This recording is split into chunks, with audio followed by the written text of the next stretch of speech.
Si un souvenir douloureux vous hante, faites une pause et observez-le avec un regard neuf. Demandez-vous s'il est exact ou si vos émotions le colorent. Rappelez-vous que le passé est révolu et que ce qui compte, c'est comment vous choisissez d'aller de l'avant. En vous libérant des filtres émotionnels qui déforment vos souvenirs, vous gagnez en lucidité pour vivre pleinement le présent. Imaginez qu'au lieu de vous laisser envahir par des souvenirs pénibles, vous preniez conscience de leur caractère parfois inexact. Vous en tireriez alors des leçons utiles, sans rester prisonnier de visions exagérées ou négatives de votre passé. Cela vous offrirait une clarté nouvelle pour avancer avec plus de confiance et de sérénité. Utilisez le silence comme une arme. Tout n'a pas besoin d'une réaction. À quelle fréquence réagissez-vous immédiatement lorsqu'une situation vous agace ou vous blesse? Que ce soit un commentaire d'un collègue, une dispute avec un ami ou un problème au travail, nous sommes souvent poussés à nous justifier, à nous défendre ou à répondre du tac au tac. Nous vivons dans un monde où répondre vite semble la norme. Pourtant, le silence est en réalité l'un des outils les plus puissants dont nous disposons, et il est souvent négligé. Choisir de garder le silence ne signifie pas être passif ou faible, c'est un signe de force et de maîtrise de soi.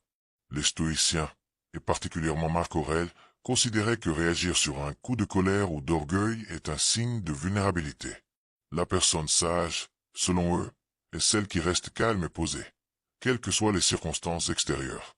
En ne réagissant pas à chaud, vous vous donnez la possibilité de répondre de façon réfléchie plutôt que de manière purement émotionnelle.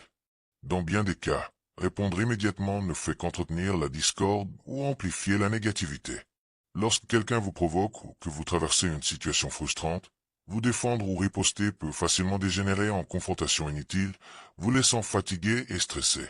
À l'inverse, le silence vous permet de conserver le contrôle de vos émotions, de ne pas alimenter la tension et de ménager un moment de réflexion pour analyser la situation. Évidemment, cela ne veut pas dire qu'il faut taire systématiquement ce que l'on ressent. Il s'agit plutôt de discerner les moments où parler ne sert qu'à attiser le feu et c'est où un temps de recul est préférable.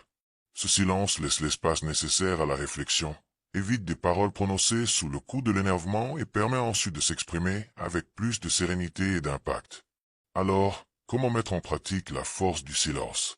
Dès que vous vous sentez déclenché, essayez de ne pas réagir tout de suite. Prenez une profonde inspiration et offrez-vous quelques instants ou plus avant de répondre. Demandez-vous, ma réaction va-t-elle améliorer la situation ou l'envenimer? En optant pour le silence quand c'est nécessaire, vous prouvez que vous contrôlez vos émotions au lieu d'en être l'esclave. Imaginez qu'au lieu de répondre sur le champ à une remarque cinglante ou à un conflit, vous optiez pour le calme.